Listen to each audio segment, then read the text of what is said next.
Psalm 88 is a psalm where the whole purpose of the psalm is, God, I wanted you to know that my life sucks and I know it's your fault. That's it. The last word of that psalm is literally the word darkness. This was a song that was sung to God. Sometimes who you are is happy and joyful and thankful, and that's great.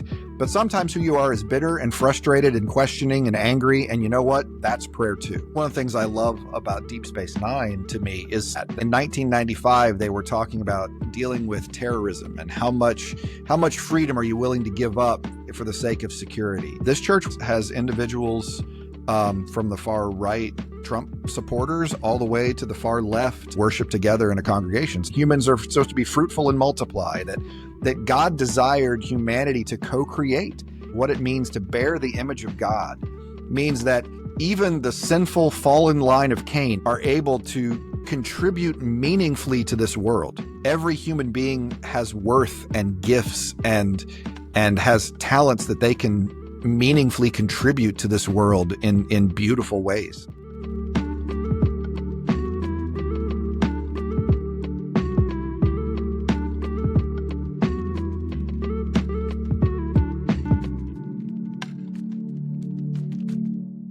Good evening, morning, or whenever you have clicked this episode. I'm happy that you decided to join by. Welcome to the Whereabouts. Today, I have a special guest. Robert, you've worn a lot of hats: professor, pastor, writer, YouTuber. Which one fits you better these days? Oh boy, that's a tough question. I mean, I am currently working as a full-time pastor, and I have been for almost 7 years now. But I was a professor for 20 years of my life, and so can maybe I be a teaching pastor? Perhaps maybe that's what I might be. I don't know, but That's a lot of different gifts that come together in who I am. at the end you are deciding, and I think that's the most important. How Well, was thank you your for week? that. My week was it was a good week. I had my birthday this week, and Oh, yeah, congratulations! thank you. Just 2 Congratulations! days ago, I turned 55 on 5/25/25. So Wow, okay. that That's a lot of coincidences. yeah. The country, in the language from the country where I come from, Romania, you used to say, when someone was telling his birthday, you used to say, congratulations, and then a lot forward. Oh, Like in okay. a direct translation, that would be a lot forward. And many more is what we always would add at the in English. We sing happy birthday, happy Yeah, birthday to you. At the very yeah. last, and many more is the way we would Okay. always finish that. So Nice. It's a nice start. Robert, before I read my small introduction that I prepared for you, what's the one thing that people would be surprised to know about you? probably that I am a huge science fiction geek. I grew up. My grandfather took me got me into Star Trek as a child. I went to all of the Star Wars films in the theater with my brother. I was in the very first one in 1977 at 7 years old. I loved the original Battlestar Galactica. I loved the new one. I loved Firefly. I loved. I mean, there's just not much science fiction that I don't just consume. Probably because I think that science fiction is at its best when it's working as parable and sort of talking about who we are as a people, who we are as a society, dreaming of what we're capable of, shining light on the bad things we shouldn't be doing. So it probably, believe it or not, more overlap to my job as professor and pastor than you might think. But yeah, I'm a huge science fiction fan. Ladies and gentlemen, this episode might be over here because every storyline that I prepared until now went way down the hill, down the water, because I have some questions. I can easily pivot. It's not a problem. I think slowly we need an episode for that. This is a fantastic information, Robert. As Juan or no, sorry, not as Juan. Next Generation or the original. Deep Space Nine, actually. I actually, that to me is the best of the Star Trek. I love them all. And watch them all. But if you ask me to pick my favorite Star Trek series, it would be Deep Space Nine. I said a few times in the podcast, but I managed to get my wife to watch the Next Generation. Oh yeah. And I have to say, I rewatched some of the episodes, and they had some interesting ideas back then. They were not even in discussion in the popular discussion back then. Right. There is an episode, I've seen it recently, and I think it's fantastic. They met in their voyages. They met I don't know if you know the episode, but they met a civilization that had no gender. Right. That Yes. sounds so. Right. Oh, that sounds Yeah. so 2025. Right. It's remarkable. And I think one of the things I love about Deep Space Nine to me is some of that, in 1995, they were talking about dealing with terrorism and how much freedom are you willing to give up for the sake of security. They did an episode on do you take immigrants, even if they're going to be a drain on your society. They're doing episodes. I mean, just so many of these. And sometimes, as you point out, almost, I won't say accidentally, but that ability to envision problems humanity deal with and have us explore them in a, they were doing that originally. The original series was dealing with Vietnam metaphors and that sort of thing. And even then racial issues and the first interracial kiss and all that was 1969, and 68. And so, so I've always been a huge science fiction. And I even love science fiction when it's dressed up like fantasy. Like, I don't know if you've read Terry Pratchett's Discworld series. No, but it's 41 books, and it has sort of the form of fantasy with trolls and elves and dwarves and witches and that sort of thing. But underneath it kind of is exploring some of those same human themes of the questions of life and identity and meaning and purpose. And, the early 2000s, he was exploring the issue about dwarves discovering gender. That, the dwarves were all men until they discovered gender, and they discovered some of them weren't. And so it really was he had a brilliant sense of humor and brilliant way with words. And so anybody who's helping us explore who we are as human beings and doing it in productive conversations. And for me, a lot of that happens in science fiction, but it also happens in other places as well. So. I've had someone in my podcast. The episode will come online, I think, in 2 weeks, if I remember it correctly. Jade Poole, she wrote. I don't want to say made up, but she wrote about an imaginary world. Oh yeah, and I have to say, I'm reading at the moment the books. They are amazing. They are amazing. That's wonderful. And for someone who just, I think the second book is out now. Is out since. I think it's 2 days now, and it's amazing because I think it gives us moments outside of the daily problems. It gives us it gives us moments. I come from a communist Romania. I was born in a communist Romania, raised in the crazy after the revolution Romania after 90s, where everything was a subject to change. The money from today worth nothing tomorrow, and stuff like this. Yeah. And I have to say, Dune. I have to say, Star Trek Next Generation was a moment every Sunday 5 p.m. There was no fly moving in any of the houses, and all the kids were watching Star Trek Next Generation. It's an escape. Exactly, because you could go out, you could escape your daily problems. You could escape your life for 1 hour. You're not there anymore. You had the problems of Picard, you have the problem of Riker, you have the problem of every of the characters inside there. Right. And that's something that nobody can give you except fantasy. Yeah, absolutely. So that's something that people might be surprised to learn about me. I can still though come to the original storyline, but I discovered an interesting side of you, Robert. I'm so glad.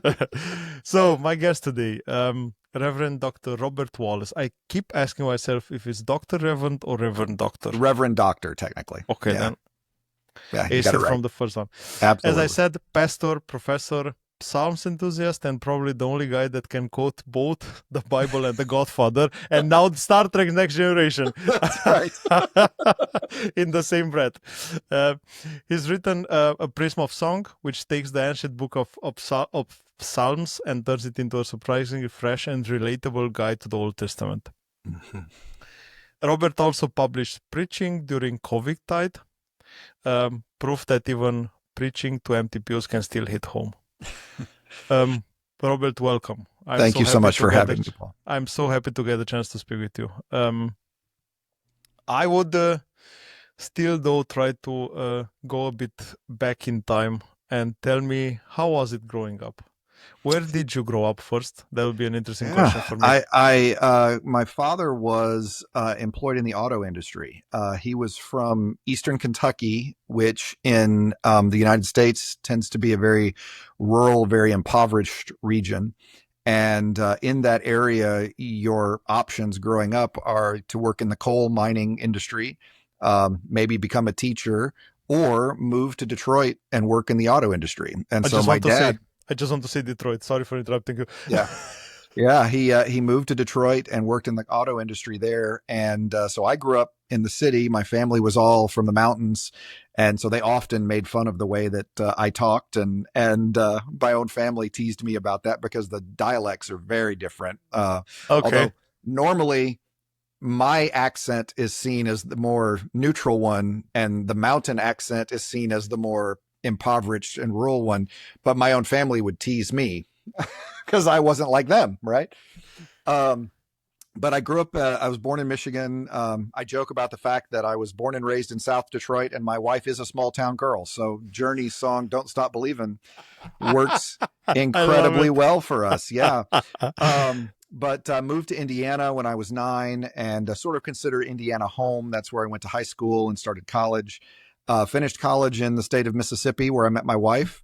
Moved to Texas, where I lived for 10 years, got my PhD there at Baylor University, then moved to Georgia for 6 years, Illinois for 8 years, and now Virginia. And so really all over the United States, we have wandered about and seen people from all across this amazing country, and gotten to experience quite a bit different culture as we go. Very often we find food that we like wherever we happen to be. And then that means I have to learn how to make that food when we leave that area, because we can't get good kolaches anymore like we could get when we were in Texas, and we can't get, barbecue like we could get, so. I love the fact that, and I see a pattern. I said it several times, but I see a pattern. Everybody who moved a lot or traveled a lot, they are really open-minded to everything. What culture gives you new, what experience you can get new, and that's amazing. That makes our life much happier. It's I think difficult to know what you believe when you're surrounded by people who believe the same thing. Wow, that it's only when you're That was a really good one. When you're out, it's when you're outside of that context, when you really are sort of forced to analyze, you can almost see yourself. It reminds me, in 1968, Bill Anders, Frank Borman, and Jim Lovell orbited the moon for the very first time in Apollo 8. And they got this picture of the Earthrise that is, of course, very famous and on Time Magazine and Life Magazine, et cetera. And Bill Anders said, we went there to learn things about the moon, but in that moment, we learned about us. We learned about what it was to see the Earth as one single ball. And I just thought, it's so true. You get away from the setting, and that's when you finally really do learn about yourself in so many ways. It's a huge question when you start to discover yourself, because I think you start to discover yourself when you go outside of the comfort zone, from the comfort area, when you don't know anyone. You have to start from scratch, and you have to find the new self that you want to show, because maybe there are things that you don't want to show anymore. Right. What are the things that I believe truly in my soul, and what are the things that I have received that maybe is worth reevaluating? Is that? Yeah, absolutely. Robert, was your family religious, or did you find faith later, or your way to faith later? Good question. My mother was very religious, and my father was not particularly religious. My mom was the one who insisted we were in church, a local Baptist church, and so I grew up in that experience. I grew up with that sort of in mind, and never really left. I know a lot of people have their period of rejection and period of questions, and I've certainly gone through my share of question and doubt and analysis, and we talk about what are the things I believe versus what are the things I've inherited, but that's always been a big part of who I was. And it motivated my pursuing the PhD, and obviously now my work as a pastor. But faith has always been a part of who I am in many ways. What was the what was that moment in which you realized, I might be a pastor one day? Well, that you know, I often, as a person of faith, I often would pray, and the one agreement I had with God was that I would never be a pastor. That I'll do whatever. I'll do whatever. That's fine, God. You can call me to do whatever. I just don't. I don't want to be a pastor. And I really never dreamed I would be, to be perfectly honest. I had a gift of helping churches transition between pastors. While I was a professor, I would often work in churches that were without a pastor and help them work through problems or issues or whatever they were dealing with to try to make it make them more ready for a pastor to come in and make them, the pastor not regret choosing this church, but really helping those transition. And so I really was feeling like that's going to be my life. I'll be a college professor, and then I'll help the church, in these transitional places. And when the college that I was working at started to have some issues, and I could see problems on the horizon that I'd seen at colleges before, I started thinking, what, if I want to make sure that I can provide for myself and feed my family, maybe I need to be open to some other ways in which ministry might look in my life. And there were only a couple of churches I felt I might be a good fit at. I always thought I'd be a very weird pastor. And so I thought, I'm going to need a weird church that'll be able to handle a weird pastor. And there were a couple of churches I thought, these could be weird churches. This could work. But no, this church in Virginia, I went through and I filled out I filled out the resume and everything, and I sent it. And it was funny because it was kind of like two cats meeting each other, because it was like, why would a professor want to be a pastor? It's like, well, why would you want a professor as your pastor? And it ended up being a tremendous fit. I mean, this church has very highly successful, highly educated individuals in it from a variety of different backgrounds. And they have found having a college professor as their pastor is something that fits very well. So I guess I'm a weird pastor, but they're a weird church. Robert, you made up the perfect comeback for the crazy question for every job interview. Why did you apply for this job? Why do you want to have me? Well, exactly. Why wouldn't you want me? Exactly. Why did you invite me? What's the reason? I'm a delight. Exactly. But Robert, I have to ask you a detailed question about what you said. So I'm coming from an Orthodox community. Sure. So I was baptized, as an infant. As an infant, exactly. Right. So when I was not able to decide, I was baptized as an Orthodox. Then, of course, I was always there. My grandmother was really religious from my mother's side. I went a lot there. I also had the idea, crazy or not, but I had the idea for a while to become a priest, like an Orthodox priest. Yeah. But then I decided it was for the wrong reasons, and I have to change that That's direction. Good choice. Good choice. But I have a question, because you said something really interesting. You said you help churches to make the transit between pastors. I do remember there was a critical moment in. I come from a village. Like, if what I call a village, you most probably call a dwarf or something like something really small. I think very rural kind of town. Exactly. Okay. So I think we are in total about 2,000 inhabitants, I would say. So like really a small place.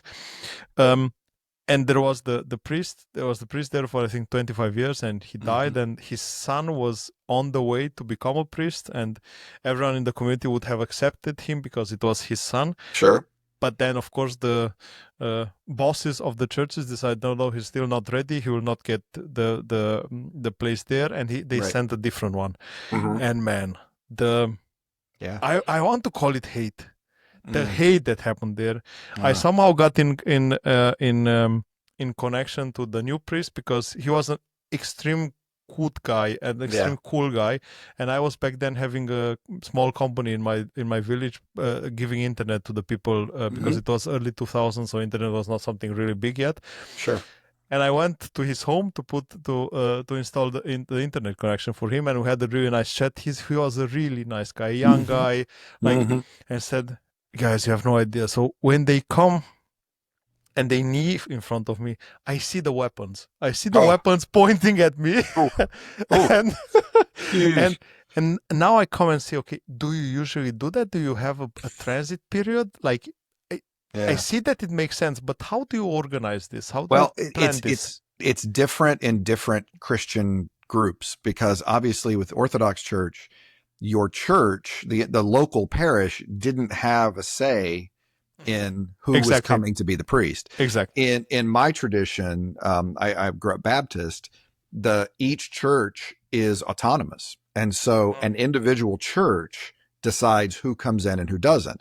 A Methodist church will have people appointed to a congregation from a larger group, but in my tradition, they don't. Well, there are advantages there, but sometimes local groups, personalities, you make mistakes, right? And so it can be an ugly setting there as well. I mean, on the one hand, there's some freedom in your tradition, because when you know that you're there because the controlling denomination has put you there, there's some freedom to say what you need to say because you have your job because the denomination put you. In my context, they can vote me out if they don't like me. So walking that line of challenging messages and preaching the truth as I know the truth to be, with that recognition that, I might be putting my vocation on the line if I say something the wrong family doesn't like. It's just a different context. So my work was basically working in the context with those churches before they reached out to someone, before, when they're bringing in interviews and bringing in resumes, what are we looking for? What are the needs that we have? What are things that we can work through to make that easier? So I was trying to kind of smooth the ground a little bit for whoever would come next, knowing that church is going to pick who comes next in those contexts. But it's interesting now that you say the story, it's interesting because it sounds a lot like politics. Yeah. And because I'm pretty sure that in every community there are some influential families that are the guys that are driving the group into left or right, because that's politics actually. It is. That's so interesting. And one of the fascinating things about the church I'm in is that they span the political spectrum of American politics. That usually churches tend to be more monolithic. Because you end up going to churches where you agree with the people or you agree with the pastor. This church where I work has individuals from the far right Trump supporters all the way to the far left, and everything in between. I mean, we've had individuals who were in the White House on 9/11 working with George W. Bush's administration, and we had people who were stomping for Elizabeth Warren and Bernie Sanders, and we have, individuals voting for Trump. So, I mean, this whole range and continuum that all have decided their commitment to Christ is more important than their American political perspectives and worship together in a congregation. So I have said many times that, you can't, the biblical text is, the Christianity is political. To say Jesus is Lord is a political statement because you're saying Caesar is not. And so it is, my concern is not to not be political. My concern is to be biblical, that I'm going to be preaching biblical truth the way I understand it. And if my biblical preaching challenges your politics, well, then you've got some work to do. If it supports your politics, well, that's great. But if it challenges you, that's something you need to look at. That's so. First of all, this is how it should be. This is how it should be. Well, thank you. The church should not take sides. The church partisan. It shouldn't be partisan in that way. Never. Right. So again, Romania, a really bad example at the moment. We were ditched the bullet by really, I think 9%, 8%, because the extreme right was almost to take the presidency, and they had a huge support from the church. The Romanian church? Yeah. Wow. Because they have this fascist like statements, like the woman is nothing in the family, the man is the strongest part, and like this, and they are supporting all the old fascist groups, and they found a group in the Orthodox Church, and there are proofs, like it's unbelievable. What I want to say, you just said about the sorry, you want to say something? I just wanted to say that one thing I can be very proud of in my denomination, that when Baptists were first formed in America, it was clear we were not going to be players at a political level. We didn't have that we didn't have our own colony or anything. We weren't the Quakers in Pennsylvania. We weren't. And so Baptists became the largest advocates for the separation of church and state.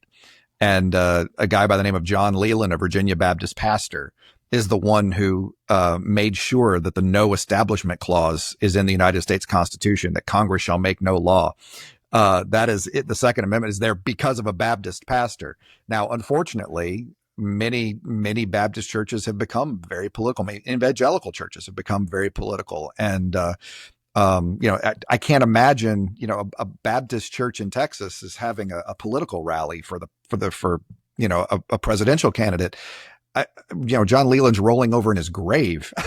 The thought that a Baptist church would do that is the thing is, I think it's the same, that we come to the same discussion from before. You have an influential family, any influential family has an opinion that it might be that the church is 100% a bit left or right.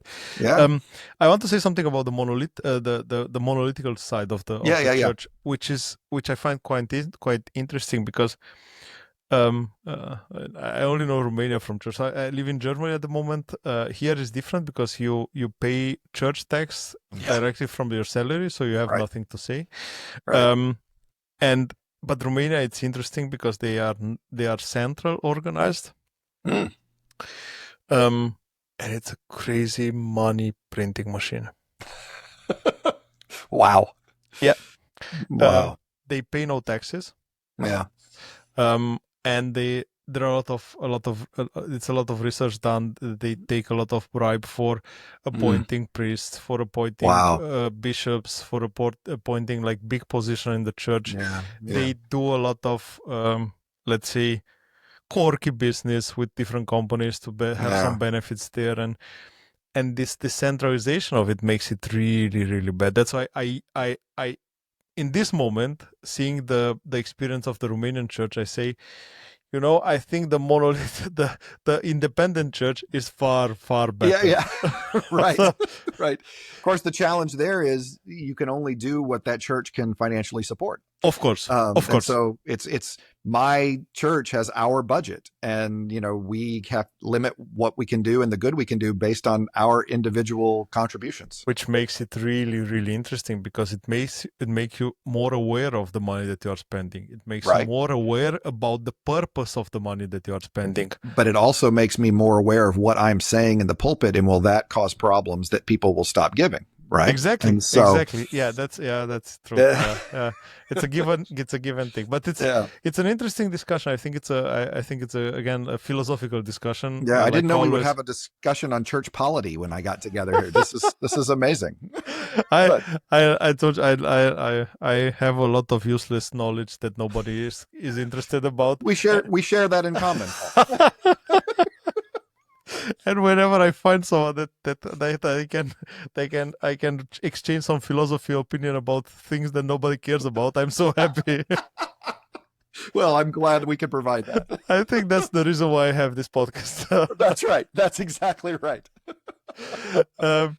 Robert, what made the Psalms grab your attention more than other parts of the Bible? Oh, well, the Psalms are just a remarkable part of the biblical text. For those that don't know, the book of Psalms inside the Bible was the original hymn book of ancient Israel. So this was their song book that they would sing. And so as a result, these were words to God that were preserved. And now, because they're in scripture, as a Christian, we believe they're also words from God. So we think of these words as, these are the words that God would have us have as we think about singing and praying. This is a model for us in this way. And so the fact that the Psalms are so deeply human, that most people, unfortunately in the church, we've done a very good job sanitizing our use of the Psalms, because we only pick happy ones. We only pick thankful ones. That's it, right? I mean, that's all we're allowed to say. We're allowed to be happy with God. We're allowed to be thankful with God. We can praise God. That's it. That's the list. But if you actually read the Psalms, what you find is people starting at Psalm 3 that are angry, that are bitter, that Psalm 6, I'm sick, God, and you haven't done anything. 109 and 137, my enemies are after me, God. And what's up with that? Psalm 88, my favorite psalm. Psalm 88 is a psalm where the whole purpose of the psalm is, God, I wanted you to know that my life sucks, and I know it's your fault. That's the whole psalm. That's it. The last word of that psalm is literally the word darkness. You have placed me in the pit of despair. You have made me an object of horror. You have, and when you remember that this was a worship song, this was a song that was sung to God, that it's to me a reminder that this, in Hebrew, the word for prayer always occurs in the reflexive tense. In other words, literally in English, if you were translating the word for prayer, you would say Moses prayed himself to God, Joshua prayed himself to God, or David prayed himself to God. And I find within that grammar a parable for what prayer really is. And that is this desire to take who you are to the divine. And sometimes who you are is happy and joyful and thankful, and that's great. But sometimes who you are is bitter and frustrated and questioning and angry. And you know what? That's prayer too. And all of that is within the Psalms. And so this beautiful, passionate, real human book of Psalms also has within it all these traditions of the rest of the Old Testament: creation and kingship and exile and wisdom and all of these other elements we find. And so I believe that it was the perfect opportunity to take this wonderfully human, artistic, beautiful book and use it as a gateway to get into and better understand the rest of the broader Old Testament together. It's a lot to dig into. So I think the important thing, which I think nobody's telling you this, that you have this, it's okay to be upset. Oh, absolutely. It's okay to be angry. It's okay to be pissed. It's biblical, actually. It's actually a biblical attitude to have. Yes. And this is something I never heard until now. I'm honest with you, because every time you hear it, God is just testing you. You have to be strong. You have to be happy. Show him that you are happy, but he's just testing you. Right. And this is like, that doesn't sound so like human. No, it's not. I mean, one of the prophets, the book of Habakkuk, is only a dialogue with God about why God hasn't answered. The book of Jeremiah is sometimes called the weeping prophet, but I think that doesn't do justice to his attitude, because in Jeremiah 20, Jeremiah says to God, I wish I'd never been born. That I hate this job so much. I hate being a prophet. I hate this message. I hate this calling. And I wish I had never been born. And this is real, right? This is real difficulty. This is real struggle that these people were having and going through. And the biblical text coming along and saying, no, that's okay. God is big enough to handle that kind of frustration. That faith, doubt is not the opposite of faith. Certainty is the opposite of faith. And there are some things that we can handle. Certainty works, like, scientific method. That's good. Certainty works. Vaccines work. We should use our vaccines. This is, we can do testing on this, and doggone it, it's right. Absolutely. But certainty doesn't, faith, you can believe in the midst of doubt. And in fact, believing in the midst of doubt is truly what faith is. So, and that's biblical, and that's in the Psalms, and that's all throughout Scripture. And it's very human. Robert, you are extremely passionate about it, and I love when I see someone talking with so much passion about his daily work. And you've got a PhD in the Bible. I think it's not exaggerating if I say you got a PhD in the Bible. But how do you keep that from turning faith into your, homework? Well, it's hard. There's an old joke about pastors that they will go 1,000 miles to preach a sermon, but won't cross the street to listen to one. And there's some truth there. Makes sense. There's some truth because it's hard not to. It's like a gourmet chef going to a restaurant. You're going to judge the food. It's just the way it goes. The joke in Romania is that you'll never see a plumber having good pipes at home. Right, exactly. Right. The carpenter's house is falling down. Absolutely. Exactly.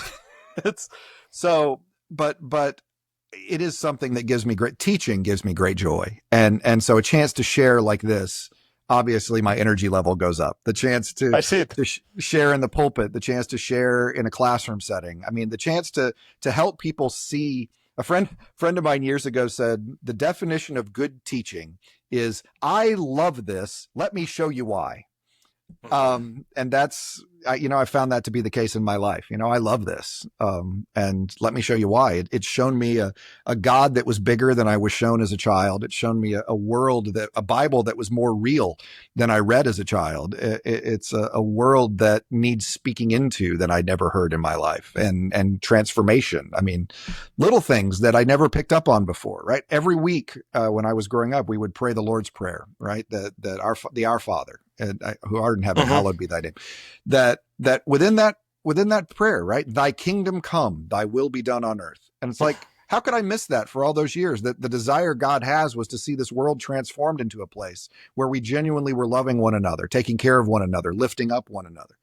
It's right there in the prayer. I said it every week and I missed it.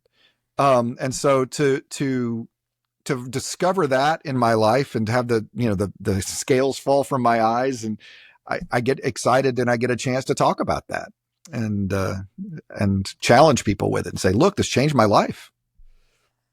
Except the prayer, what's one thing that you learned from the Bible that actually changed your life? Oh, I mean, I could pick so many, but how about if I connect one to my book so that I can, market this better? How about that? One of the, I will just link the book in the show notes so that just like this, I'm just pointing this here. I appreciate that. One of the most remarkable and transformational things I found in my research, in my study, came in a place I never would have expected. In Genesis chapter 4, so very near the beginning of the book, there is this story about the genealogy of Cain. Cain was the first murderer. He killed his brother Abel, and then he goes on and has children. And the Bible is famous for these very boring sections of and he begat he, and he begat he, and he begat, this became the father of, and it's just a list of names, right? And you just blow past them because they're just so hard to pronounce and so hard to read, and they have no meaning. But in the middle of Cain's genealogy, it gives this list of individuals, and it says that one of them was the man who invented music, and one of them was the man who invented taking care of animals and animal husbandry and living in tents, and one of them invented metalworking, and Cain himself built the first city, and all of these facts, which really seem kind of innocuous, and you might expect, in an origin story, where'd this come from, and that's where that comes from. But when you realize the rest of the world believed that all the markers of civilization came from the gods. So everything that make us civilized, city building, art, music, metalworking, all of that was a gift of the gods. The gods gave it to the king, and the king would give it to the people if the people were obedient. And, we get to have nice things if we're obedient to the king. And the Bible comes along and offers a counter testimony to that and says, no. These things are not gifts of the gods. These things are what humanity is capable of. That within human beings, that creative aspect of what it means to bear the image of God means that even the sinful fallen line of Cain, and many of whom were just real reprobates, even they are able to contribute meaningfully to this world and offer this world metalworking and music and animal husbandry and city building. So that what you see happening, that God's desire for humanity is to live into that image of God, that creative image of God, that the gifts that we have, be it the gifts for the internet and a podcast, or the gifts for teaching, or whatever it might be, that we speak those into this world in meaningful, creative, godlike ways to transform this world. I mean, one of the neat things about creation in the Bible is that it wasn't finished. Trees make trees after their kind, and animals after their kind, and humans are supposed to be fruitful and multiply, that God desired humanity to co-create. And one of the evidences of that to me is at the end of the story in the book of Revelation. So spoiler alert for those of you who haven't gotten to the end of the Bible, that heaven and earth meet in a city, the New Jerusalem. And if we read at the beginning of the book, I just said city building came from human beings. So at the end of the story, God takes an element of human contribution to this world, redeems it, And that is the picture of what it is for humanity and God to dwell together eternally. So that challenge to live into those gifts, whatever those might be. And I've seen people live into them in training animals and horses and designing curriculums for children to find meaningful ways to love animals and creation, to sports, to architects and lawyers. I mean, I've seen people take their vocations, whatever they look like, whatever their occupation looks like, and live into a calling, a vocation of trying to speak that creative image of God into their lives. And so to me, that was transformational. And that came from the genealogy of Cain. Just when it was put in its cultural context, you could actually see there's something really beautiful going on there and being said there that we'll just get past sometimes. So it's the genuine goodness that impacted you. Like, yeah. And that every human being has worth and gifts and has talents that they can meaningfully contribute to this world in beautiful ways. That is something I think everyone needs to know about, you know? Does it necessarily have to be called a religion? I would use that phrasing because that's the language in which, I'm steeped and raised. But as I said, I will say this, I think you can know God without knowing God's name. And I believe that, like I said, it was Cain and his no good descendants that did these beautiful things. So, I mean, I think it can transcend, religion in that way. Religion gives me the vocabulary in which to talk about it right now.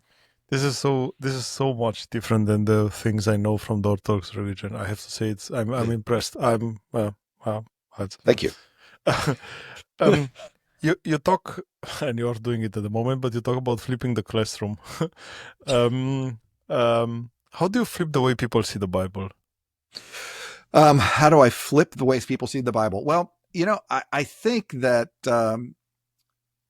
helping people understand that one of the faith confessions that I have, I believe God is Jesus and I believe Jesus is God. And I believe that has always been the case. And that means that the person that I see fully revealed in Jesus can be seen in God throughout the biblical text. And sometimes that's hard. And I confess that. I mean, when you're in some of these Old Testament stories, it doesn't look like the Jesus you read about in the Gospels, the killing of the firstborn at the end of Exodus, or the settlement period in Joshua or Judges. And my belief is, and I've said this many times, that if you are reading the Bible and God doesn't look like Jesus, somebody's culture is getting in the way. It might be your culture.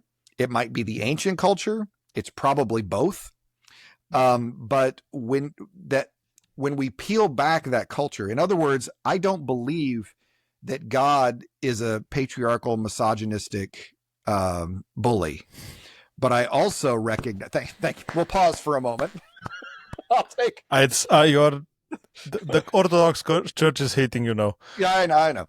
But I do recognize that the biblical story is being told against a backdrop of patriarchal misogyny within the culture, and that we have to understand this is what the culture is like. And if we peel that away, we'll see a God that looks more like Jesus. So that when we understand the violence of the nature of warfare and the nature of the way empire would conquer cities, the way the Assyrians would basically conduct war. When you read the book of Joshua against the Assyrian conquest stories, all of a sudden the Bible looks more merciful. It looks more generous, more compassionate in ways that, while we can't see it because, my God, the taking of one life is horrific and horrible and we can't understand it. But the way that an ancient reader, when they encountered it, would see a God of compassion. So that God is meeting, I believe, God is meeting the people where they were culturally. And because our cultures have changed, we have a harder time processing that. And I think too many people accept the cultural backdrop of these stories as the prescribed culture we're supposed to create. And so you see people advocating for the patriarchal, misogynistic God, rather than realizing that actually Jesus is the model that we need to be filtering all of this through, not our own culture. why is not everyone focusing on this? Why is not everyone telling this variant of the story? I'm sorry for saying this, but come on, it's so easy to comprehend, and it makes a lot of sense. Like, I'm so glad. Of course, it was written in a different culture. Of course, it was written at different times where everyone would, and their misogyny did not exist as a word, as a term itself. And it makes a lot of sense. I don't know why people are focusing on the wrong things to preach in the churches. Yeah. It's so sad. I appreciate that. Well, I'm trying to get the book out to as many people as possible, Paul. You know that. I'm here. The link is in the show notes caption below. Okay, excellent. I will put a picture of the book here somewhere. Oh, great. So it's a very attractive book, you know. So, as I say, in this case, you can judge a book by its cover. It's pretty. You're a fantastic guy. By the way, I tried to order it in Europe and I couldn't. And I don't know if it's because of Amazon or something. Through Amazon? Yeah. Have you tried through the publisher itself? It's actually cheaper at the publisher. Okay, then I'll try it. Okay. I will put the link to the book itself in our chat for you to put it into the... Thank you. Absolutely. Thank you so much. Mm-hmm. Are there parts in the Bible that you are still wrestling with? Yes.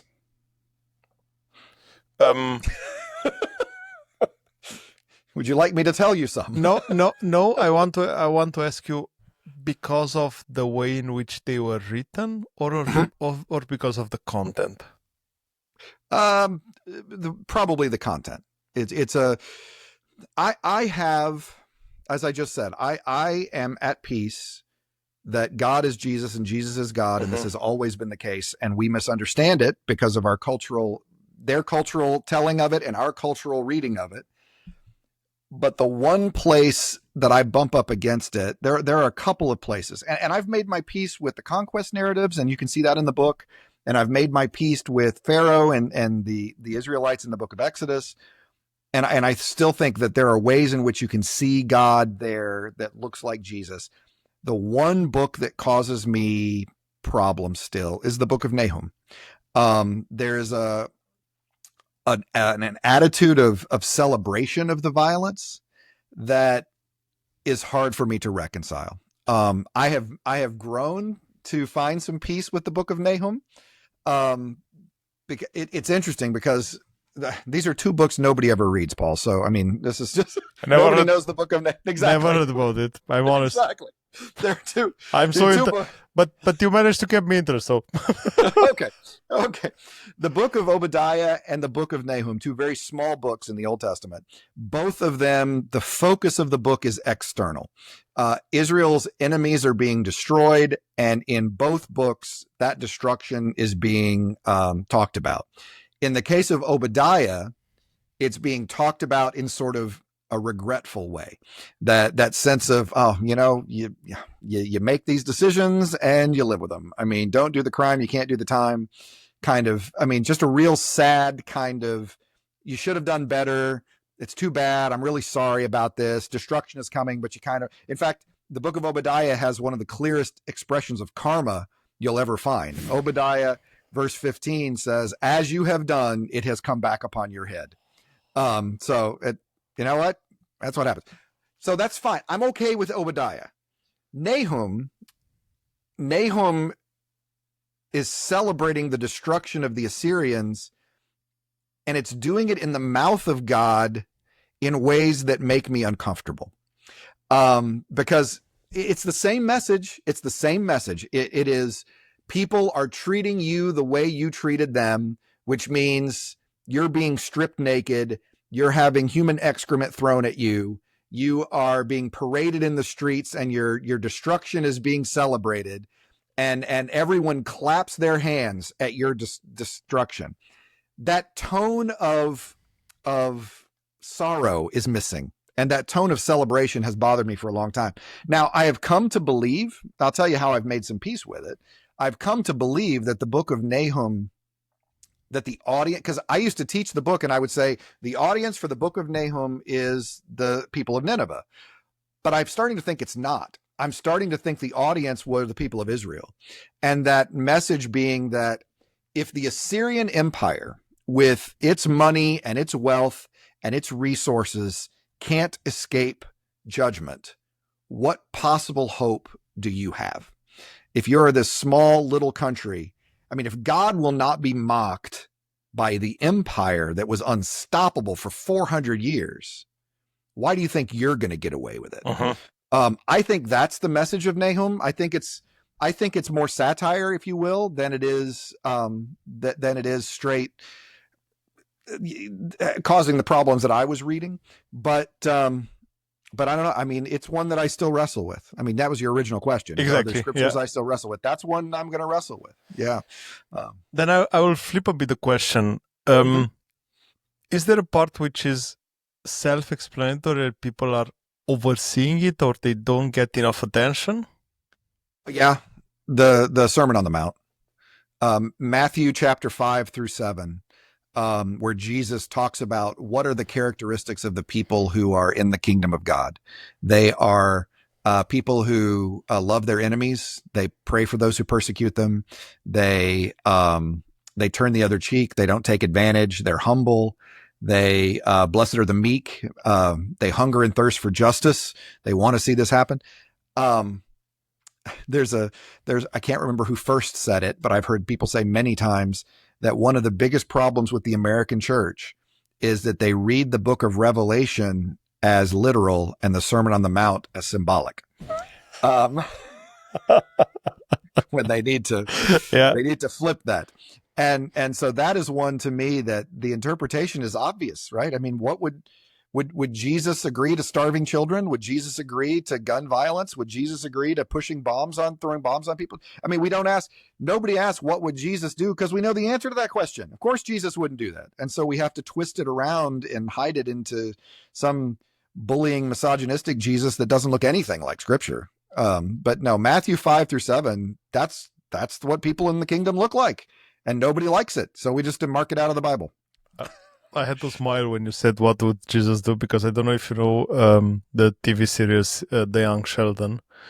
You know it? I don't know if you know it. I know it. Yes, I haven't watched a lot of it, but I do know it. So, and his mother, she's really religious. Very religious. Exactly. Yeah. And she said, my mother always said, what would Jesus do? That was right. Well, that was in the 90s in particular in the evangelical church. There was a what would Jesus do movement. I mean, you would see bracelets and you would see T-shirts and bumper stickers. I've seen a lot of, exactly. Yeah, absolutely. Well, nobody's asking that question anymore because they didn't like the answer. That's all I can tell you. Now that we talk about bumper stickers, yes. I have another question. There is a mark in Romania. All the everyone who's in a different church than the Orthodox one, and usually we call them the Protestant ones. Yeah, I don't know if that's the actual. That's term. right. That's probably right. Yeah. They have a fish on the back of their car. Yes. What's the signification of that? Well, there's a couple of things. Obviously, the first disciples were fishermen, so Peter and James. Yeah. But also, the word in Greek for fish, ichthus, is, if you write it in Greek lettering, is an anagram for Jesus Christ, God's Son, Savior. Oh. Jesus Christos Theos Huios Savior. So that is okay. Understood. And ichthus in Greek is just an acronym for Jesus Christ, God's Son, Savior. So it became a symbol. It was big in the 80s in America. But it's interesting because coming from the let's say English speaking religions, because in the I know the acronym, and in Romanian it's INRE, INRI, because that's what it stands for. It's actually the Latin acronym for Jesus of the Nazarene, King of the Jews. Yeah. Okay. Thank you for the explanation. Well, real quick, just so you know, in the 80s, that the fish was big in the fish bumper sticker was big in Protestant churches here, but very quickly, the evolutionists made a bigger fish that would eat the little fish that said Darwin on it. So No that's way. probably coming. That's probably coming in No Romania. way. Look out for that. No Yeah. way. That's cool. Yeah. Okay. I find this comebacks amazing. I find I find the fun of it amazing. Now People are amazing. in Romania, I got in, I think, early 2000s, late 2000s, so there was There a you big go. gap. I like the microwaves. Right. And I still remember the scene in Beverly Hills 90210. 90210. Exactly. I still remember seeing in 92 or 93 in Romania when we got it. I think the microwaves, and we got one, I think, 15 years later or something. That's how. Robert, you say that the psalms are like a mixtape of erstwhile souls. Yes. How do we listen to them today? I think reading them is they still speak. I mean, that you still see the humanity coming through. God, why haven't you answered? God, why, what is taking you so long? Why are my enemies after me? Why am I sick? Why am I? And there was a Saint Benedict, a 4th century monk, or excuse me, 6th century monk, wrote the Rule of Saint Benedict, and in it he encouraged all of the monks to read all 150 Psalms in a week. And he said he could tell the monks who didn't do that did not work as diligently, that they didn't, you could tell by looking at them that they hadn't read their Psalms. And there is something, now he put them in a different order, but there is something to me that is just special and transformational about the Psalms, and seeing that, because I think you find community, because I think so often the Bible is other, right? It's these holy people doing holy things, and you get to the Psalms and you find out this dude's like, God, why's my life suck? Why'd you do this? What's up with that? And all of a sudden, like, well, I kind of get him. I understand that question. I really do. So I think the Psalms, they show you a community that you don't know are there. I think the huge difference, and talking from an forward Orthodox perspective, sure, is that you get to make human the faith, because the problem is that the other religions are idealizing people who are always perfect. He didn't do anything bad. He has no sins. And this is what's happening in the other religions. Yeah. So everyone and then the incredible thing is that you see them there, like, of course it's me. She's talking about me. Right. Yeah. Right. She's talking about me. Right. And it's not. No, nobody. the Bible is remarkably honest about the failings of all of its characters. I mean, Abraham lies about his relationship to Sarah. Jacob was just a scoundrel and a con artist. I mean, he was just terrible. And the psalmist, all very human. Samson was a lusty bully. He liked women. He liked beating people up. That was Samson, So the Bible is never glossed over and pretended these people are perfect or heroes. It absolutely depicts an honest, very human story. And I think that's the Psalms are sort of the gateway into that, realizing, wait a minute, that's the whole story. They're all like this, in so many ways. So yeah, I find it very relatable. Absolutely, and I think that's the most important. You have to give the community feeling, because otherwise you think, no, I'm going there every Sunday and I'm ashamed because everyone is doing everything right and I'm the only one doing something. No, yeah, wrong. But this is the feeling. This is the You're feeling right. that they give you. You're 100% right. And I remember the church from my grandma's village, when everyone was there, like they are talking about me. He is talking about me. And then everyone at home knows that's not how they are. Exactly.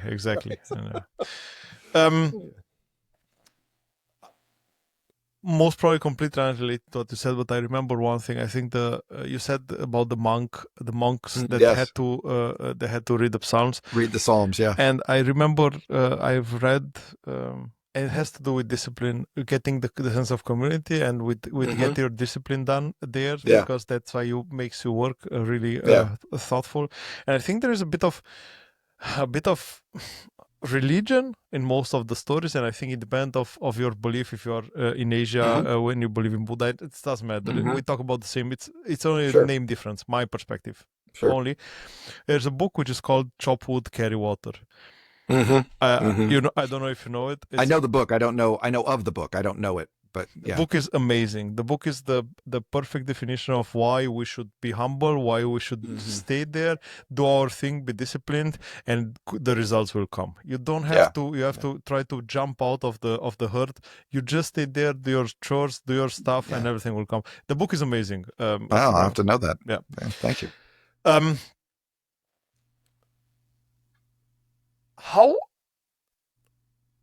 How could something written a few thousand years ago still be speaking to us?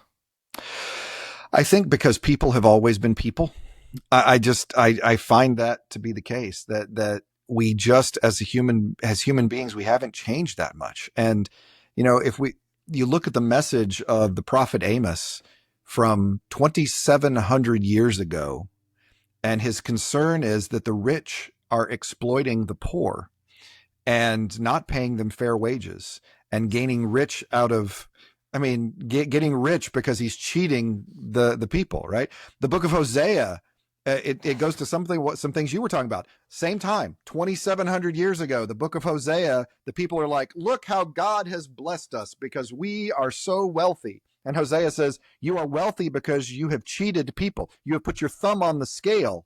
You are robbing from your employees. You're robbing from the people. That's why you're rich. God actually hates that. God actually wants you taking care of people. And the way you're going about this will bring your own destruction. You know, evil has within it the seeds of its destruction. That's 2,700 years ago. The prophet Micah, same time period. His concern, there were religious leaders who would say anything they wanted to hear for enough money. There were judges who would give you any ruling you wanted, providing that you actually provided them wealth as well. There were prophets who would tell you that God was telling anything you wanted. Whatever you wanted God to say, the prophet would tell you that's what God's saying. With enough cash coming in. This is 2,700 years ago, this message is coming out. So, you know, people are always to get these, you know, eschatological views and apocalyptic views. And it's like, boy, isn't the world just getting worse and worse? And I'm like, no, we have always been this stupid. We have absolutely always been this selfish and stupid throughout our entire history. So, yeah, it speaks to us because we haven't learned our lesson, Paul. That's why it still speaks to us. It's crazy. I mean, for almost every example that you shared, I have an example from today. It's crazy. Exactly. It's literally crazy. Yeah. You reference in your book, Robert, and I have to say that was a big one. You reference everything. Like you reference The Godfather, Titanic, Tupac, like everything. Yeah. What do you think is the link there? Well, it depends. I mean, in the case of The Godfather, the reason that I used that example was because an honor-shame culture that existed in ancient Israel was what you see in the movie The Godfather, right? That sense of you have duty to the family on a different level, like if on you a don't different level, yes. But it's something that it's a connection point for a highly individualistic society like the one I'm in, trying to understand a communal honor shame culture. Where's the touchstone for that? Well, The Godfather's a place where you can do that. Tupac and the Titanic, those references were to show the pervasiveness of Psalms, right? Or Coolio, right? As I walk through the valley of the shadow of death, right? I mean, that's a direct reference to Psalm 23. Hitchhiker's Guide to the Galaxy and Star Wars. I mean, Star Wars was teaching about canonization, and Hitchhiker's Guide just made me laugh. That's why I put that one in there.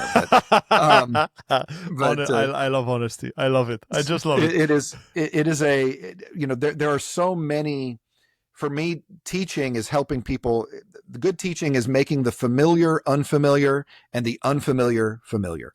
So in other words, these are ideas, honor shame society and a communal culture. They've never experienced that, but you know what? They have seen The Godfather, right? But what about Coolio doing the Psalm 23? Well, you know, here's how that can can this is something familiar, and now here's how the Psalms can relate to that. So it's really trying to find those touch points in teaching. It took me, I'm ashamed to say, but it took me about 20 years to find out that was a psalm at the beginning of Gangster's Paradise. That's okay. I'm honest. It's different in Romanian, so that's no, why. they still sing the same. So say the Romanian version of Psalm 23 does not sound like what Tupac or what Coolio did. So I have to tell you, Robert, I don't know the psalms like this from the Romanian from the religion because, and it might be something that it's related to how we preach in the or how do they preach in the Orthodox Church, because they they pretend to sing everything while I'm smiling. They have that singy voice which is running on everything, and you cannot take anything serious. I'm sorry. I understand. I'm sorry. No, I get it. I get it. No, I mean there are excellent scriptures that I have a hard time listening to because of the way they were used when I was younger. Yeah, I mean it's the same. Yeah, it's the same. There is a as I told you, I had I had for a few years the idea to do that.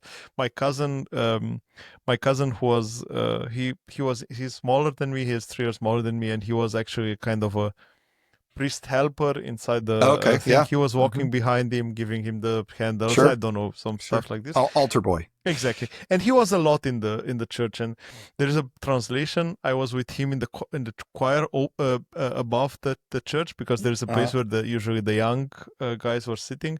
Yeah. And he looked in my eyes and he said, "And now he will say, the doors who close them."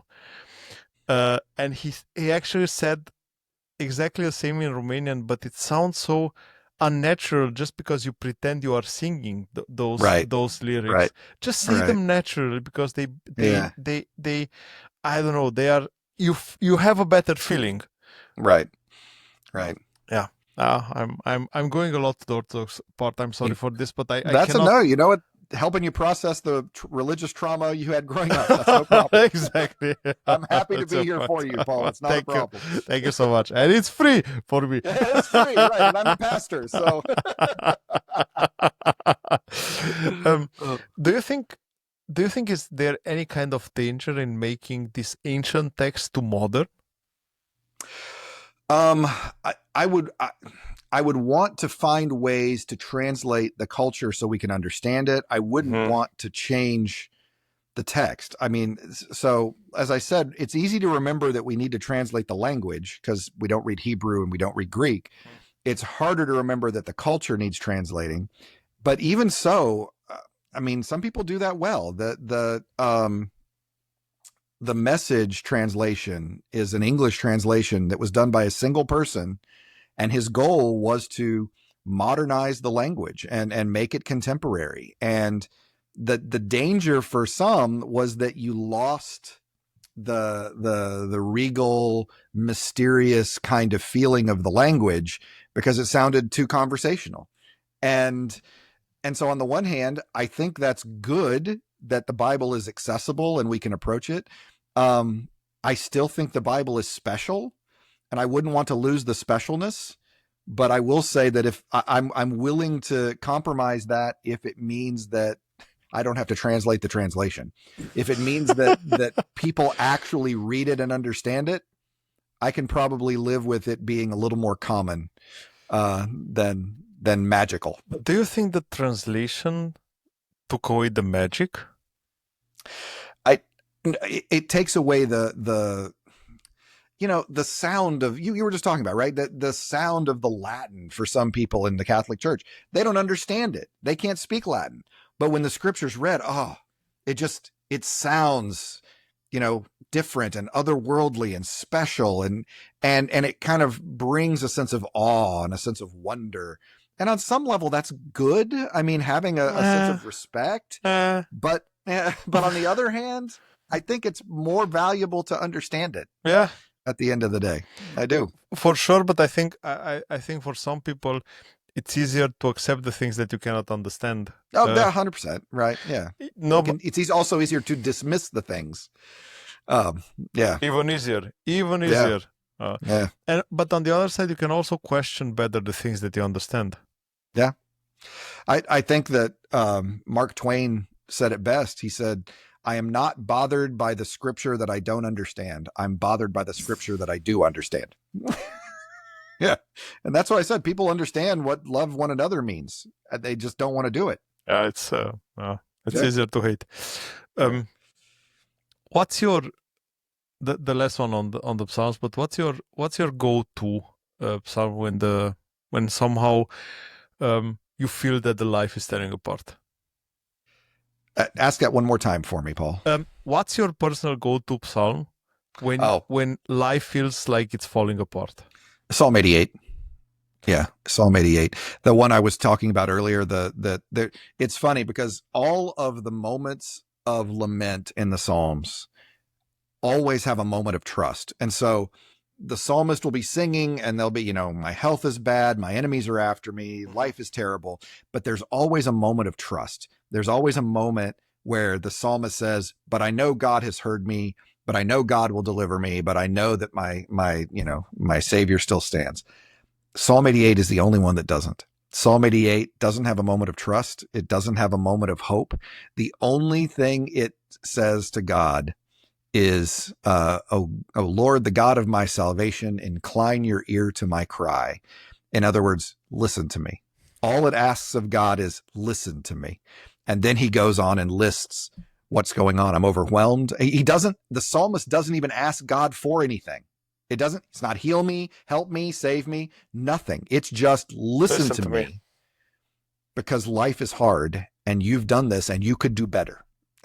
And so that's one that I read that's one when I'm really struggling and I need reminding that it's okay to take that struggle directly to God. That's one I go to. Psalm 23 is beautiful. That's a classic. It's a little cliche, but it's a beautiful Psalm. And it's one that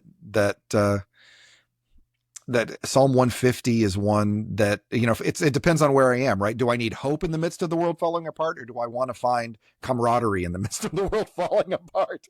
So if I wanted a reminder that a lot of people have always felt like this, Psalm 88 is a good place to go to. If I want a moment of hope, Psalm 150 is a great one, because Psalm 150 doesn't praise God for any reason whatsoever. It just praises God. There's no thank you for saving me, or praise you for being this, or praise you for being that. It's just God is worthy of praise.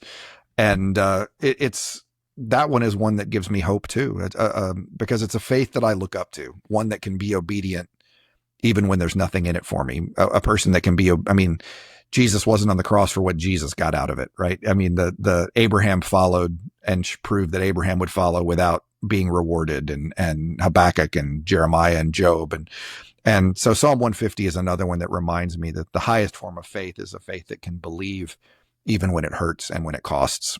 And so that's another reason I go to those. Isn't camaraderie also giving you hope? It is. Yeah, absolutely. Because I think most of the lack of hope that we have in the world is because of lack of camaraderie, because we are everyone living in their own isolated places, and we are lacking the social exchange. We are, although I do find myself in community with people that as a community are struggling to find hope. And, whether it be the Black community in America or the trans community, it's hard to find hope. And even though you have each other and you find support in each other, it's still hard to find hope sometimes. And, I had a guest from the United States originally, which he moved to France now. It's a couple, and she's a transgender, and they moved from the US because of fear, being afraid for their life, and that's something. And I have some dear friends that choices that are being made by the community and the government are making people that I love lives harder, and that's hard. That's hard to have hope. And I understand. And so I try to be an ear. I try to be support. I try to meet them with grace and remind them that, the Psalms teach us it's okay to take that frustration and anger right to God, and God can handle it. We talk about isolation. Mhm. I was talking about isolation in this case, and I will go back to the COVID period when you were Mm. preaching to a The camera, empty pews, yeah. to a Yeah, camera. yeah. How was it not to get the feedback? I had an advantage because in 2013 I flipped my classroom, as you mentioned at the beginning, and so I put all of my Introduction to Old Testament lectures on YouTube, and then in the classroom I was doing active learning assignments, and it was some of the best teaching I think I've ever done in my life with those last 7 years after I flipped the class. But I had experience preaching or teaching to a camera in my basement with no feedback for years. I mean, I'd been used to it, and standing in front of my green screen and teaching on the creation stories. And so when the time came, we were sort of as a church uniquely suited in that I could do this. I had the we had just got a good streaming camera a couple weeks before, and we were ready to go. It was wild. So I feel like we had some good success during that time because I'd already trained myself to not need the feedback. I mean, you're always better with an audience. You're always better with an audience, but yeah, I'd done okay already up to that point, so it wasn't too hard to transition. But I think that makes you were in a very fortunate place because that thing Mhm. didn't give you didn't took the hope away, because like when you do it for the first time and you have to do it because you have to do it, like Right, it's not right, an option, right. makes it makes a lot. Of difference, because if you, It does. like you said, I did because I wanted to, I did that on purpose. That's amazing because it's by choice, and I think that Right. makes a huge difference. It does. Did the way in which you preach after COVID change after that experience, or Not as a result of the mode, not as a result of the delivery system. I think my preaching changed during COVID with George Floyd and some of the racial situations that happened in April and May of 2020. Some of the Black Lives Matter protests that came out, that sort of thing. Um, that was when I started making more direct connections between the biblical text and our contemporary setting. I still would not argue that I have been a partisan preacher. I don't think, I mean, I'm not doing Democratic or Republican talking points. But I absolutely would find ways to talk about how the biblical message speaks into a contemporary setting on issues of all sorts of issues. I mean, environmental care, creation care, or gun violence, or things of that war, things of that nature.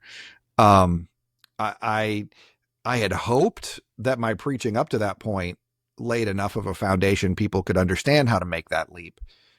It was after COVID and some of the events of that I decided I'm going to make this more explicit for people who aren't seeing that connection. was your community affected by the political decisions? Let's call Oh, it well, this. I mean, technically my church is inside the Beltway. It's in Northern Virginia, Mhm. but it's inside Washington D.C.'s Beltway. And the people that are in my church, many of them, if they didn't have government jobs, worked for people who had contracts with government jobs. And so, yeah, I mean, my church is always affected by the way the political the decisions are made in government just because of their employment or their history. Some of them are lobbyists. Some of them are, I mean, it's just, yeah, I mean, it's part of it. You wrote that prayer is political. Yeah. Considering now the facts, I have to say that's really bold. Um, but I have to ask you, what did you mean by that? That, where are you quoting me from? So I know the context. It's from the COVID period Oh, okay. reflections. Yeah. Yeah. The sermons that I preached during COVID. Um, the prayer is political. Um, you know, politics are just how we decide we do things as a group. That they're what we do together. and how we do those things together. And as I always say, some of us think we should spend more money on some things, and some people think we should spend more money on other things, and some people think we shouldn't spend any money on these things. And to pray, to advocate for, to intercede for the needs and concerns of this world is to take a political stand. It is to pray for our mission partners in India who are finding difficulty under a very Hindu nationalistic Indian government, to lift them up and encourage them. That's a political act. And as I said at the beginning, to say that Jesus is Lord is to say that Caesar is not, and to acknowledge that as a Christian, your first citizenship is the kingdom of God, and that you are sojourners in this land and should live as sojourners. It's funny because, James, the book of James, talks about the church in Jerusalem, that they should think of themselves as a church of the dispersion. And Paul talks about his churches like they should think about themselves as if they were in Jerusalem, in Corinth.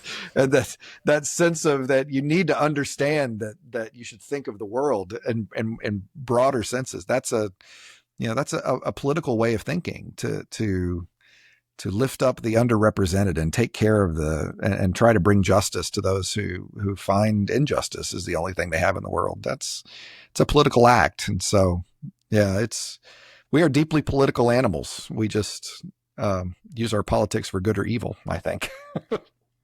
Oh, that's unfortunately correct. The politics is influencing our life a lot, and on the other side, I think the examples that you just give, it's just praying for politics. And that's a statement that everyone should know. And I think we are not, we cannot live outside the political world, but we should not let the political world guide our life. We have to find a fine line between them.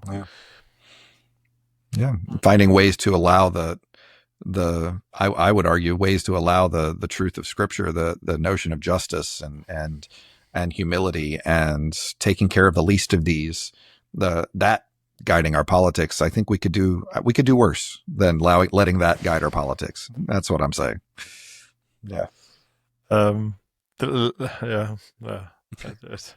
There are so many examples. There are so many the rabbit holes that we can go down. Exactly. And we haven't even gotten to Star Wars. So, SG-1. Stargate SG-1. I keep saying SG-1, but Stargate SG-1. Stargate SG-1? Oh, yeah. I love it. What did you find, or where is maybe the wrong statement, but how did you manage to keep your hopes up during COVID? Well, COVID was tough. I mean, it was. We had trying to balance a community that has a variety of political perspectives. It was, now I had one advantage, and that is that I'm a raging introvert. So that did help a little bit. How can you be a raging introvert and be so good at public speaking? A lot of public speakers are introverted. It's one of those things I try to remind. It just means that it takes energy for me to be around people. So, it takes energy for me to swim. I love swimming, so it just not, I just need some time to recover after, the rest of the day, I'm going to take a nap after this. I think it's just a lot, but no, that helped on some levels. Right. So I didn't feel the pressure of being around people, but I had some very good counsel. Our church leadership team at the time was exceptionally wise, and I learned to rely on them for decisions about reopening and what we should do and when we should do it and how we should go. There was no directive. We had no denominational directive or control, and so it was truly a communal effort in so many ways in our leadership team. I was obviously senior pastor, and so was the face of a lot of that, but I did all I could to give them the credit that they richly deserve, because it was their wisdom, I think, that helped us navigate it successfully. And to the point that I feel like, we're stronger on the other side.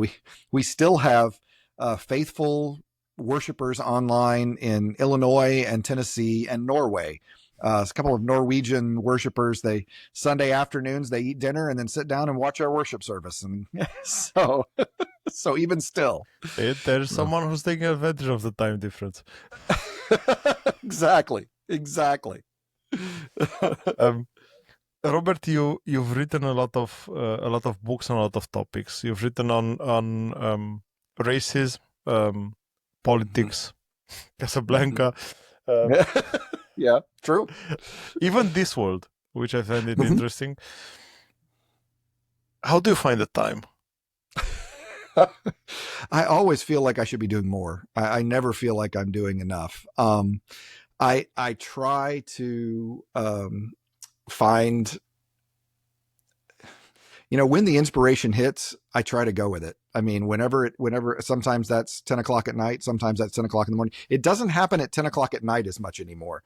When I was younger, it would happen at 10 o'clock. You are not old. Yeah, I'm getting there. No, I'm getting there. Nope. I can see old from where I am. But it's up inside, but not yet. Yeah, exactly. But early in the morning now, I'm finding time to write and time to it's a commitment. I mean, I had to give up the desire for things to be perfect. It's like, well, it needs to be perfect. I can't, and I stopped I gave myself enough grace to realize I'm going to make some mistakes. It's not going to be, even now, I love the book. I really do. The Prism of Song I'm incredibly proud of the work that I did in that book. There are 100 things I would change as I've reread it. Right. I love the book, but I found the typo in the first chapter and, I should have dealt with this a little more. I wish I'd have done that some more. And I just years ago learned that there are the books that are perfect and there are the ones that get published. And, and so I just needed to let that little child go off to, and let it go. And so that was something that helped is, also making some time. I actually built in some writing time to finish the book that, this is what I'm doing. On my day off, Friday from 9 to 12 in the morning, I'm working on this book because this was a different kind of writing. I could do a Discworld article like the one you referenced or the Casablanca article. I can write that, give me a good hour, right? And I can crank that one out. This is different because it's a much deeper level. It's a much, it's like working out, right? You have to do your warm up, then you do your workout, then you do your cool down. I couldn't do it 15 minutes at a time. And so I had to just give myself some time to finish it. There is a book from Steven Pressfield, which is called The War on Art. Mm-hmm. And he's talking about the muse. And he's talking about the muse, but in a different term than the muse that we know. He's talking about having the discipline to go there, like when you plan to be there, like you said, from 9 to 12, and sit in front of the empty piece of paper and wait for the muse to come. That's right. I think that's exactly what everyone should learn from this, that there is no magical thing that is popping into your head during the night at 2 and you have to write. No. It's just... No, and it is more often than not. It's what I always told my son when he had a paper to write. I said, look, I can fix bad writing. I can't fix no writing. And so a lot of times I would just find myself writing and it was wrong. I knew it was wrong. And there were some times on the page I would say something like, I want to say something like, and then I would write sort of the broad idea, but it was like that log jam broke, right? Just as soon as I got that going, then it was, what? Sometimes what? It was, what? Yeah, it was like, if I just took, you know what? I'm just going to edit it. I'm going to work for 5 minutes and I'm going to edit it. And then of course, once I start going, then it actually starts rolling. A couple of times I would, I think it was Hemingway who said he would leave an incomplete sentence so that when he got back to his text, he knew where he was going. I tried that. I lost myself completely. I did. I wrote a half sentence and it was I still remember it was in the patriarch chapter. I had a half a sentence. I thought, okay, I know where I'm going. I'll finish this tomorrow. And it was about a week before I got back to the text. I opened it up and I went, what is this? This means nothing. What is this? Who wrote this? Who wrote this crap? What is this? It was a mess. And honestly, and it's still true, I go through a grief process every time I write, and I'll write it and I'm like, you know what, this is pretty good. And I'll read it the next day. I'm like, this is a piece of crap. Nobody needs to read this. And then the next day I'm like, you know what, actually, maybe it's all right. And then I send it off and I'm like, why did I do that? It wasn't ready. Why did I, and so it is just a constant grief process with roller coaster. It is. Exactly. It is absolutely a roller coaster of emotion with my writing. So, but it's the feeling of getting everything perfect, and I think that's something that we have to stop, because if, like you said, if you try to do that, we never get anything done. Never get anything done. Exactly. Yeah. You could always fix the 1%. It's better to the 95% than 0%. Right. Exactly. It's what George Lucas says, that movies aren't finished; they're abandoned. And I get that. Exactly. It's like, you know what? I just have to send it. I'm done now. I can't look at it anymore. No. Yeah. Exactly. I think they did the same with the last Game of Thrones episode, where they left the coffee cup inside. Exactly. Robert, what's giving you hope right now?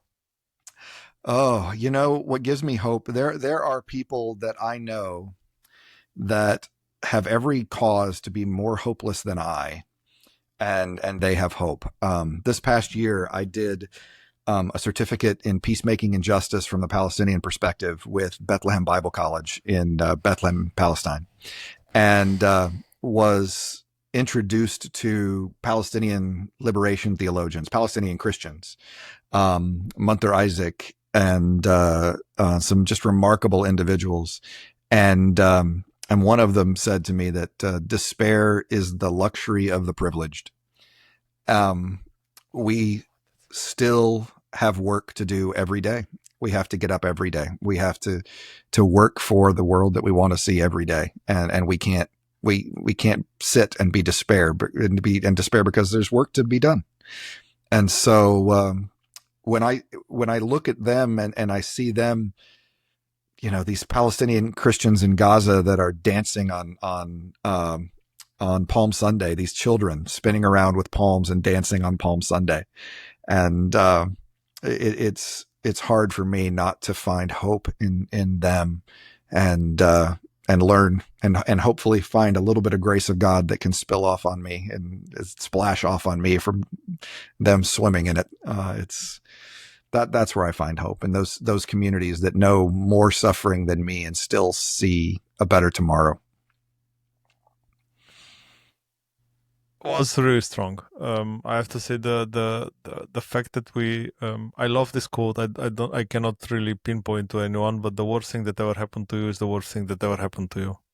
Yeah. Like, get your pants up and go and do your stuff, because there are people suffering more than you. So there's work to do. Yeah. Yeah. And I love this picture. I don't know if you know that the picture is a picture with the Milky Way. And there's an arrow pointing somewhere on Earth, of course, you can imagine. And there's inside there in the bathroom under the shower, there's a guy crying before having a bad day at work. So right. Exactly. Yeah, I do get what you're saying. So I think we have the time to be worried about the things that we should never be worried. We should not let the let's say the unimportant things affect us, and we should praise the health that we have, and we should praise the happiness that we manage to get every day, and focus on try to take it, have some appreciation for the blessings that are mine, and also the lessons that I can learn from those who find hope in hopelessness.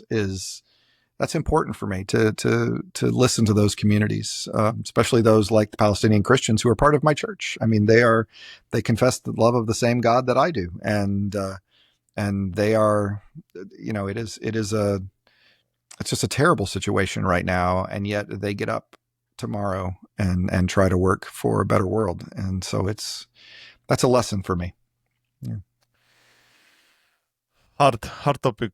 It's something that it affects me more and more, and I'm sorry for going on this rabbit hole, but I have a son who's 6.5 years old, and since I'm a father, I have to say that the way in which I see the world completely changed, and every time when I see a kid suffering, it's tearing up my heart, and and you never think about that before. And yeah, I think there's something which is I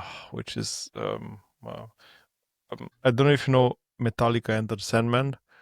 Mm-hmm. I think they if I'm not mistaken, they also have a piece from a prayer, I want to say, inside that the song. It's an amazing song.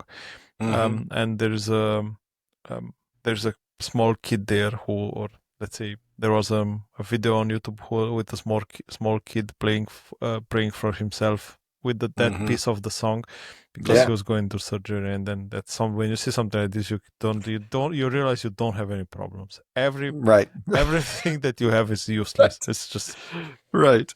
You got to be okay. Yeah. What's one thing that you would like to tell to your younger self? One thing that I would like to tell to my younger self, probably if I could have learned that lesson that don't let perfect get in the way of better. That would probably be it. I spent a lot of time wanting to be perfect, and in my behavior, in my writing, in my grades, in my, everything. And I can do good, and it's not going to be perfect. And to that's very freeing when you learn that, in a way that it takes the pressure off. I can offer the best of who I am and fix the mistakes I make and try not to make the same mistake twice. But that's probably the lesson. How young are we talking? There are lessons for younger me than that, I think. I think that makes a lot of sense, because that's exactly the place where you don't actually have all the informations that you need. Yeah. And I think the fact that your decision-making part of the brain is fully developed with 25 says a lot about the school debt that everyone is taking, and about all the decisions that you take before 25. So right. It does. Do you think that this trying to make everything perfect is something which is pushed by the ego inside us? In my case, I think it was pushed by an overbearing father that, I didn't want to make a mistake because I get in trouble. And unfortunately that translates into adulthood, when you're trying to work through that. And so I'm sure confirmation exactly somehow. Yeah. Right. So I think that's probably, in my case, that's where my psychological damage came as a child is, learning to wrestle with that. You are the first person that talked about religion and psychology in the same podcast. My wife is also a therapist, so it's keep going to the Romanian rabbit hole, but I do have a story in my head when someone had real issues, depression issues, and of course the thing that everyone thought about, to take it to the priest to get the devils out of her. And this is so sad, so sad. Yeah. Well, as a friend of mine always liked to say, we praise God from whom all pharmaceutical blessings flow as well. Sometimes that's the way God works. So, but at the end, this is exactly the thing. I was seeing a lot of fanatic religions, I would just call them like this, saying that no, you should not vaccinate because God is protecting you. But isn't that something that you should consider that came from God? Yeah, exactly. I mean, it's what I just said at the beginning, right? In that Genesis 4, we have people who have gifts and talents that created these things that keep us safe. Exactly. It's ignoring God's gift to not vaccinate. Exactly. At this point. Exactly. Yeah. So, Robert, what's your dream project that you haven't done yet? My dream project that I haven't done yet. Yes. Oh, what a great question. Because until this book, this was the dream project, and bringing together my teaching and my love of the Psalms and my love of pedagogy. Wow. What is my dream project I haven't done yet? I mean, the one thing that I don't know if I'm going to call this a dream project, but it's probably the next project that I'm working on. And that is to look at some of those hard scriptures in the Old Testament where it's very hard to see God. Because of the violence or because of the misogyny, and finding ways to understand how that reconciles with the God we know fully revealed in Christ, so that I can help people through some of those difficult places where the culture is getting in the way. I mean, I really, I've dedicated my life to trying to help people read the Bible better. And so I still want to find ways to do that. And so that's probably the next step in the project, is being a little more specific. I did tell my wife, I said, I don't know if I'm ever writing another book, but if I do, I'm going to aim a lot lower than making the whole Old Testament understandable. That was a bit ambitious of me. Expectation management. It was a lot. So I'm really glad in what I did, but boy, it was aiming big on this. I'm going to aim a little lower on this. How about these 12 verses? We're going to work on those and then see where we are. So that's a great question. Robert, you are an amazing person. Oh, well, thank you, Paul. I've enjoyed this time. I've enjoyed it. I've enjoyed a lot. And like I said before, and I think I've kept this for the end for everyone else, because I told you already, I'm not necessarily a believer, but based on the way that I see you talking about faith, it makes me want to join your church. And oh, well, thank you, Paul. It's an honest sentence that I'm saying, because what's missing a lot in this world is this the wish of making good for people, the wish of helping each other, the wish the wish of not pulling ourselves down because of envy, because of all these sins. I don't know if they are officially sins, but I would just call them sins, of wanting a bigger car than the neighbor, or maybe if he get a car as big as my car, I should get a bigger one so that I have it bigger than you, having a bigger car than my neighbor to make him envy. And this is something that we don't need. This is something that none of this makes us happy, and that we have, everyone should find their place, that place that is happy, and they should try to find the things that makes them happy and not focus on the money. Money is not something which can make you happy. Right. Well, thank you. It's very kind of you to say, Paul. Thank you for being here today. Before I think you think we are done. We are not. But I want to say this before I go. I have a quick fire round of questions for the end, which I call them fun and fast. Tea or coffee? Neither. Yeah, you are a superhuman. How can you do that without coffee? I've done Coca-Cola very often, but I haven't done tea or coffee. I'm sorry. Nice. I've screwed up the first question. Absolutely. So let's book. So much for quick fire. It's not quick. That was not fun. It was not fast. Nope. I messed the whole thing up. Last book that you read for fun. Discworld, Terry Pratchett's Night Watch. I have to, because it celebrates the glorious 25th of May, which is my birthday. And so it's also my favorite of all the Discworld books. He has 41. And so I picked that one to read this week. So, guilty pleasure TV show. Guilty pleasure TV show. I mean, I'll pick up the most recent one. Star Trek Strange New Worlds is exceptional. It's Star Trek in the best way possible. And so I'm a big fan of Strange New Worlds. I haven't watched it yet. It's on is it Paramount, whatever their streaming service is. Anson Mount and Ethan Peck. And I could do the whole cast, but it's a prequel to the original series. He plays Captain Pike, who was, of course, later in the original series. It is some of the best Star Trek that's been made in years, and huge fan of that one. It comes season 3 back this summer, July 17th, coming to your Paramount Plus streaming. So most probably not Paramount, because every country has different. Probably Netflix for you. Who knows? I don't know. Who knows? Yeah, you have to see. find it. I will Strange find New it. Worlds. Yeah, thank Star you. Trek Strange New Worlds. Big fan. Thanks for the recommendation. Do you think the church community is binder? No, the church is binder of the community. I think that it used to be. I mean, it used to be that church was the center of all social activity in a community. It was the place where you were married, you were buried. It was all your activities. So it is less so now. And now, we have 100 different choices for children playing soccer and hockey and football and I mean baseball. So it is less. I think it is a place in which you can find community. I think it's a place where you can find meaningful community. I think it's a place where you can find transformative and accepting community when it's done well.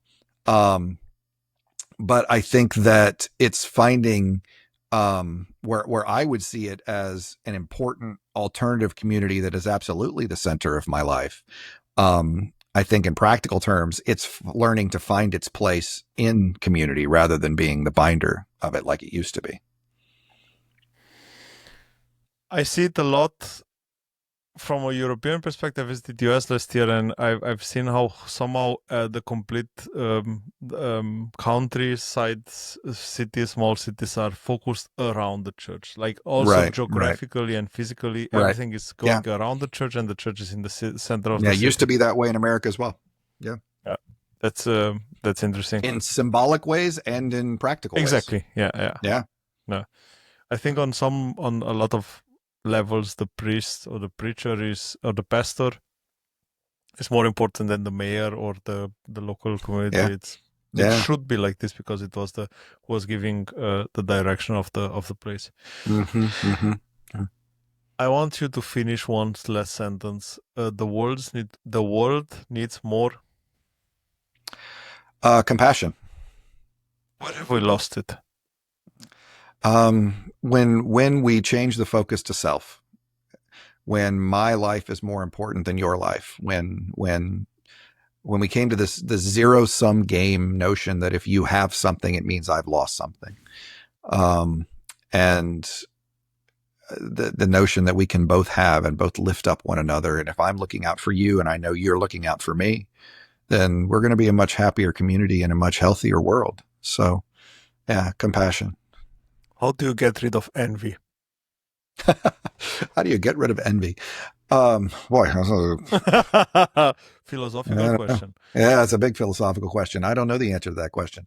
What I have tried to do my best is to help people see the image of God in others. Because if you are dismissing the humanity of someone else, I don't even know how to have a conversation from that point. I mean, one of the most remarkable things Genesis 1 does in the Bible, the very first book in the Bible, the very first chapter of the Bible, it says that all of humanity was created in the divine image. The rest of the world, that wasn't the case. The king could be in the divine image, maybe the priests as well.